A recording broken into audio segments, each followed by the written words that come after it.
Well, it's race week, and that means that Matt Yocum is hard at work, and so he may have not been by his phone.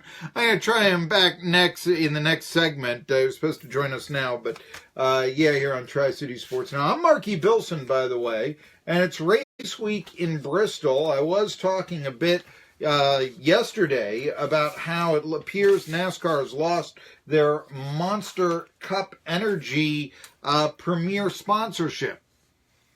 And the more I think about it, I realize the money and that, NASCAR, it's always been about the advertising, the sponsors you get and such. But I also realized this as I was looking through what was going on in NASCAR.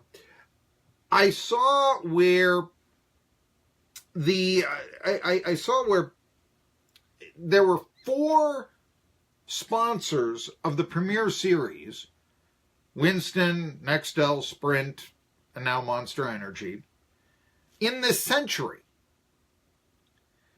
And just the idea that, as I said, they don't change the name of the Super Bowl every year. It's the World Series every year. There's something stable there. And for that matter, why is the Daytona 500 so popular? It's the Daytona 500. It doesn't go from being let's think of what's in Florida, the Tour Daytona 500, and then it doesn't change its sponsorship the next year to the Florida Natural 500, and then it doesn't change to the Hooters 500 or something. Those may not be technically Daytona businesses, but they're not that far away, within a couple of hours or where their headquarters are located. And, we know it's a constant. I saw where the Brickyard 400 was going to be sponsored this year by a vodka. Really? You couldn't get a dairy for the Brickyard 500? I mean, think about that. This week, it's the Food City 500. It's not looking real good for this race, weather-wise. And there is not going to be a sellout. It's not going to happen. It appears to be rainy on Sunday. It appears it'll be cold on Monday. Hopefully the race can get in on Sunday. The temperature will be nice. I know originally it was going to be 58. Now I'm seeing some reports of 70, but it'll be a warm rain for much of the day. And weather's been an issue of NASCAR a lot this year, let's face it, and it's kept a lot of fans away. But something else, it's not the Volunteer 500 anymore. It's the Food City 500. Who shops at Food City that doesn't live in the Tri-Cities or nearby? I mean, there aren't food cities in Arkansas, to my knowledge, or in New York City, or Seattle. Do you see where, although I'm sure the track takes in a whole lot of green, maybe for marketing purposes, that's a sacrifice they shouldn't have made. I do remember where, I look at Darlington, and I remember when Darlington had 2 races, and they had the Southern 500, they had the Rebel 500. Now, of course, there's sponsors that were, the Rebel 500 was sponsored, I believe, beginning in 78, maybe 79, late 70s. One year, though, it was no longer the Rebel 500, and I realize it's a politically incorrect name. But Ole Miss can get away with it, and so for that matter can Sullivan South, so why not Darlington? Anyway, about 20 years ago, it was 2000, I believe, the race was the Mall.com 500. There's no more Mall.com. They got about $8 million for it, but they lost their identity. And this track, we talk about Bristol being in everybody's top 5 list. Well, so is Darlington. Darlington is Wrigley Field. Darlington is Fenway Park. Darlington is, well, I guess it's not a great Coliseum, but the Los Angeles Coliseum. Maybe it actually doesn't hold as many people, but you understand the relationship with the sport. It's the Poly Pavilion or the Palestra or what have you. They've torn down all the great hockey rinks, I guess. It's the War Memorial. There's a reference for you. It was created in 1950 so that the South could have a racetrack as nice as Indianapolis Motor Speedway. They didn't come too far away now, did they? There are some that would prefer Darlington. Here's the point. By selling your soul for a few pieces of silver, that the Rebel 500 is not the mall.com, is now the mall.com 500 or what have you, you also have sold your soul a way of existence. You've lost your identity. And I think that that's a problem here. Right now, I'm wondering, can NASCAR just, be able to compete by having a truck series, a Grand National series, a Premier series, and leave it at that, instead of changing the sponsors every few years, as seems to be the case in the Premier. It's not a good look. I mean, what are you going to do? I was even thinking, we talked about this before with, I remember saying that, Jerry Bonkowski, I made a reference of how, NASCAR, they're not able to have so many drivers with full-time sponsors anymore. I mean, this is why Danica Patrick isn't a full-time driver anymore, let's face it. But what would the case be there if you had, if you didn't have the tobacco companies leave? And the point here that I was going to make was, he said they're not coming back, but if you've got a vodka sponsoring one race, well, why not if, you're looking at that? I think Matt Yocum is on the line. Is that you, Matt Yocum? Hey, man, how's it going, guys? It is going pretty well. Let's see here. So you didn't take your cell phone with you to the restroom. Is that the case there, Matt? It's nice to have you back on the airwaves, though, in the Tri-Cities. How do you do? Always great to be back. Let's see. Matt Yocum has been the pit reporter, listen to me, at the Daytona 500 for the last 18 years, and nobody else can say that. You're now approaching that Ken Squire territory. You're now approaching that Darrell Waltrip and Ned Jarrett. I'm wondering if you're going to be doing some beer commercials here or so, saying that you haven't been driving in the near future. But Matt, I did want to ask you, I know you got one of your starts, your first TV job was in Orlando, and then you came up to Bristol to be an anchor. Let's talk about you here before we get into discussing racing and such. What did you learn to advance your career in Bristol when you look back at your days anchoring sports around here? How do you think Bristol helped you get from here to there?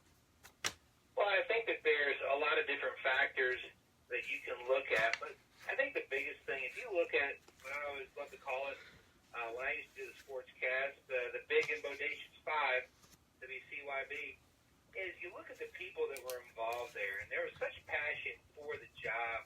You had Johnny Wood doing the morning show, and at the time I was there, he was the number one for the entire country. Mm-hmm. He was the number one lead-in morning show to the Today Show, as far as the numbers of people, the percentage of population that would turn in, for that region of any other city in America. And it's all about the people. And I think that's something that no matter what sport you're covering, it's always at the end of the day about the people. And, you had Merrill doing the 6 o'clock, and there's so much passion there for people's stories in that region and in the Tri-Cities. The cool thing about the Big Five, and I'll tell you a funny story, sidebar, this is the problem. We're going to start on one thing, we'll end up going in 9 different directions. But I think if you look at WCYB, they had some resources that they were able to maximize, and one of that was their satellite truck. They could go do different stories in different areas with their live at 5:30 on the road. And Keith, the satellite truck driver, who by chance I saw driving down the road a month ago, he was down here with the satellite truck in Charlotte covering the Billy Graham funeral.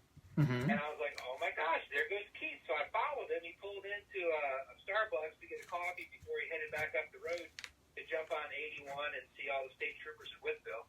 And I was like, oh my gosh, there's Keith. And it was the exact same satellite box that they put on a new tractor. But, and just people like that were great guys. And I think that is just one thing you learn about sports in general. It's always about the person that you can make that connection at home. And I don't think anybody has done it better than WCYB. Well, you mentioned Merrill Moore. I remember when he interviewed the president on Channel 5, and I mean, that's just shows you. And yeah, Johnny Wood is an institution around here. I'm a little bit envious right there because, usually, and where I'm from, it's the sportscaster that becomes the institution, not the guy who does the morning TV show and such. But I can't take anything away from Johnny Wood. I can't take anything away from your work over the years. And of course, we've talked a little bit. I remember years ago when I did a feature for you in the now defunct Sports Talk, but how that got on Fox and Tony Stewart holding it up and Chris Meyer, everyone on national TV, the feature that we did on you at the start of your career and such. And I know now you're, very established. As I said, the 18 straight Daytona 500s. You've been on Fox. You've been on NBC. I mean, who does that? So you really are, Matt, now, I think a great representative of the sport. So I want to ask you, the report coming out this week that Monster Energy was probably going to pull out of their sponsorship in 2019. Could you see, and I've theorized this, maybe NASCAR, just for identity's sake, just saying, NASCAR Premier Series, NASCAR Grand National, NASCAR Truck Series, because it can't be a good look to have 5 different sponsors. And what is that now in this century? What do you think the future is going to be of the naming of the various series? Well, this is the one thing I think that folks need to look at it in terms of the entire entertainment landscape is changing and really has taken a big swing in the past 7 or 8 years. So many different options out there for anybody. I mean, you tune on to your local cable. Mm-hmm. You got everything from Animal Planet to Cartoon Networks to, you name it. There is, home and garden, food. There is a channel for every type of niche. And I think if you look at how the opportunities out there to sample so many different things, so that has changed the landscape of entertainment for a fan, for a sports fan. And I think also, if you look at it in also terms, and I was telling someone this at lunch earlier today, we don't have a rotary phone at home anymore. We don't carry bag cell phones. Technology has changed, and with that, also the business model for so many different sports has changed. And I heard the guy who's the baseball commissioner, he was talking during spring training about the issues that faces Major League Baseball. And I was like, oh my gosh, this sounds just like NASCAR and the challenges that we're facing, or the challenges that the NHL is facing, or NFL even so. And sport itself has changed, and I think to answer your question about the issue with the money coming in, naming series and everything with Monster Energy. Now, what Monster Energy said was that their I guess sponsorship of the Cup Series will end with 2019, but that's because NASCAR wants to change their entire sponsorship package, and you could easily see possibly bundling taking place involving tracks, the television partners, as well as the series. And NASCAR wants to go to a different sponsorship platform. And Monster said if there's an opportunity for them, they would like to be involved in that as well. But I just think it's almost like a reset in the sport itself. And go back to the days, when you had, Merrill and Johnny first starting at WCYB, and how it was the Winston Cup Series in the 70s. But before that, you didn't really have a named series. And each era you go through, it helps kind of bridge to the next, and especially with this business model that we have in today's world in racing itself. That's a great avenue to start to go down. So I think what NASCAR is looking at, I think really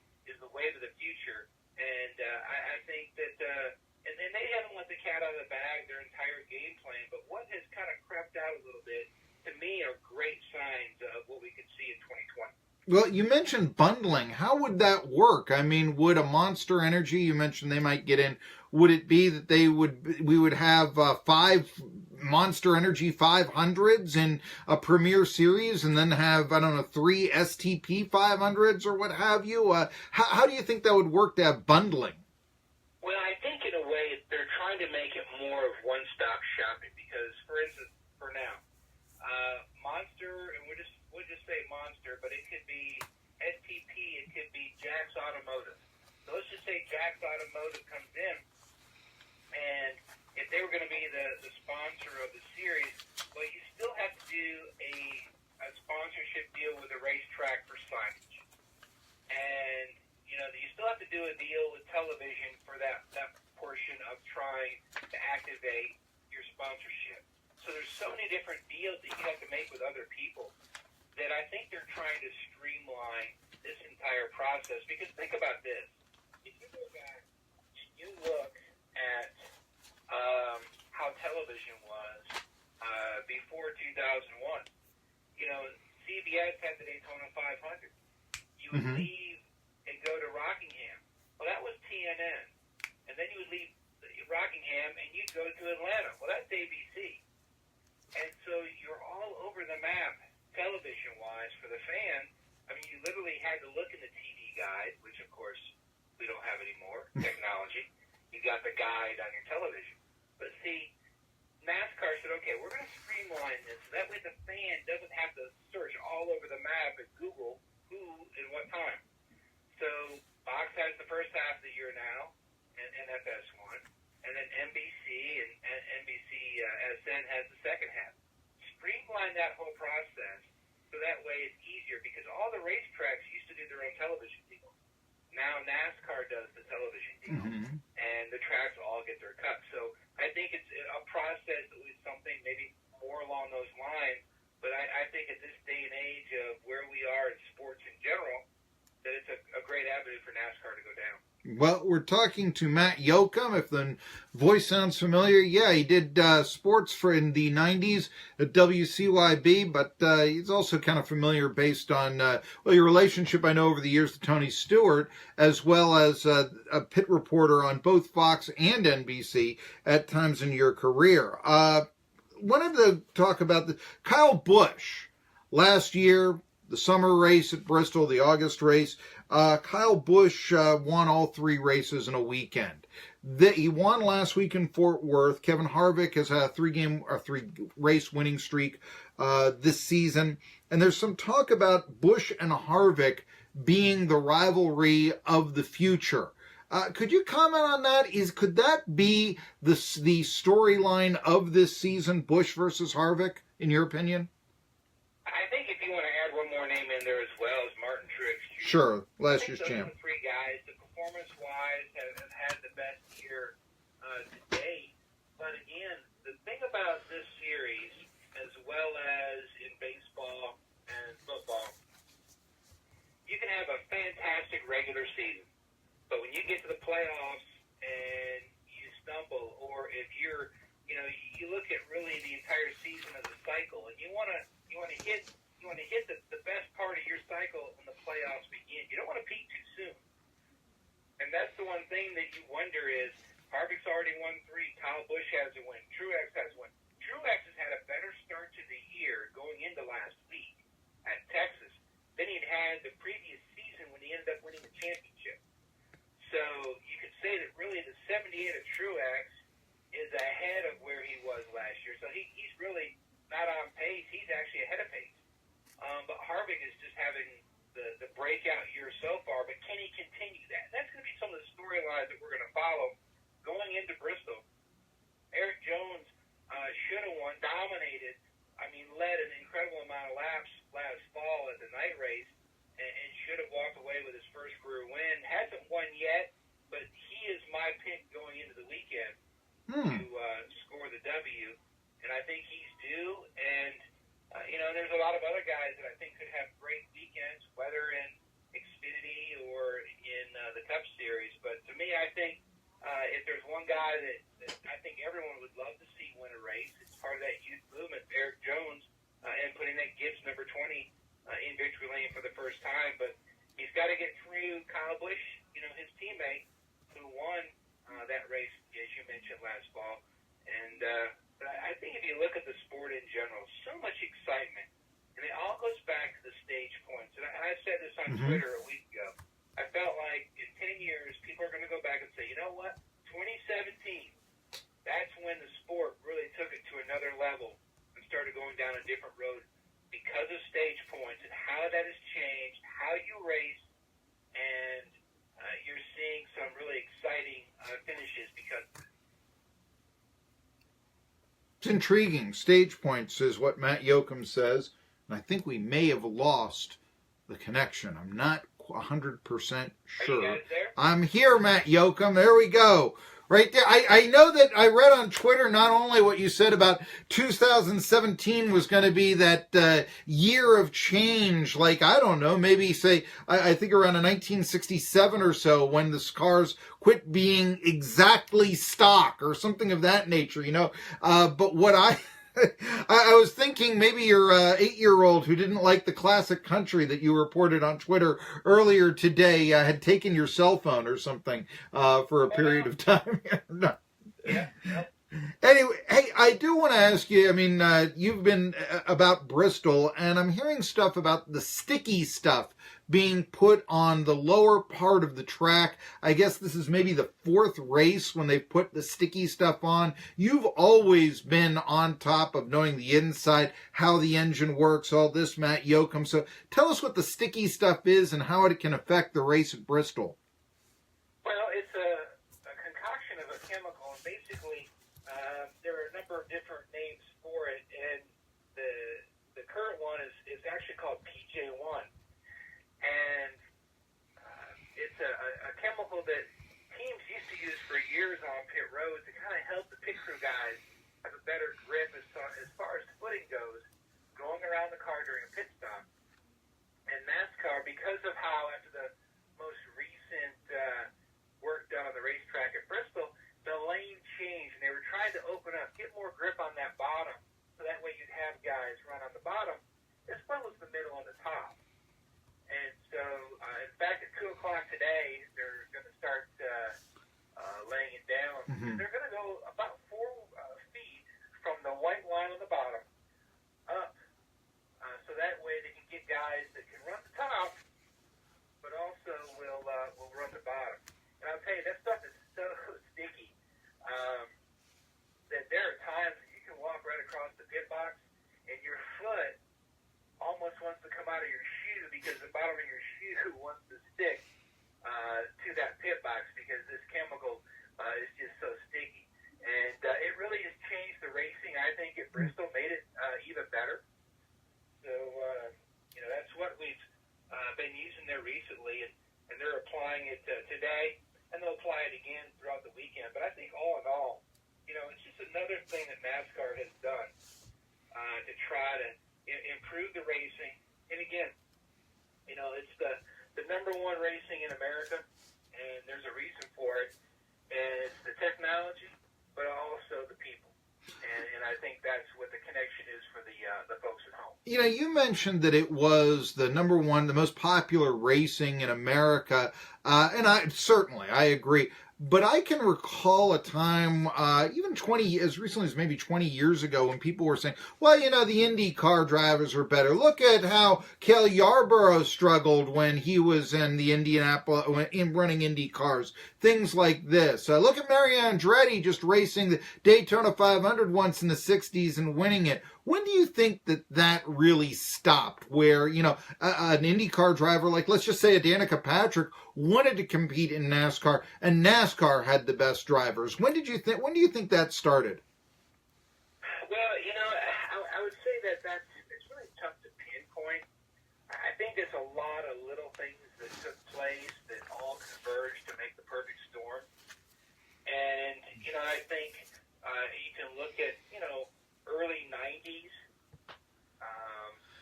is when you really saw the spikes started happening for NASCAR. And again, there's so many different reasons why, but all these different little things all converged for some big hits. And it really helped drive NASCAR. And but I really want to say fact that, cable television came along. Mm-hmm. You started seeing racing on TV. When I first started at TNN in doing the Cup races in 1997, we did not do qualifying, and we didn't do final practice. Basically, we did the then Busch Series race and then the Sunday Winston Cup Series race. And slowly, we would start adding, we added qualifying, and then we would add final practice. And I think the more product that ended up on television, the more it latched on to the fans to where now, from the time the first practice starts on Friday, I mean, we have it covered all day long. And if we're not on the air on track with a program, we have a program from our FS1 studio talking about what you've seen and what you're going to see coming up, hosted with great analysts. And I think that knowledge that, is passed on, it just can't be beat. And I think that's one reason why you've seen the fan so latch on to NASCAR racing. Some people may say, it's, there may be too much. But you know what? When you talk to the fans, all they want and all they say is, can you do more? And Yeah. So I think that's, some of the different little factors that have all combined for the huge successful spike. I'm a big fan of open coverage and things of what you speak of, covering the qualifying or what have you. And yeah, I think it can only help as NASCAR goes through this. You say it's transition of, we're in an era of a few more empty seats and such. And what will NASCAR do to try to get the fans back? Matt Yocum's optimistic about it. It's what he knows. And we like knowing you. I got to take a break. It's race week in Bristol, Tri-City Sports Now. I hope that wasn't too awkward of a return there, Matt. Thanks for coming on. I know that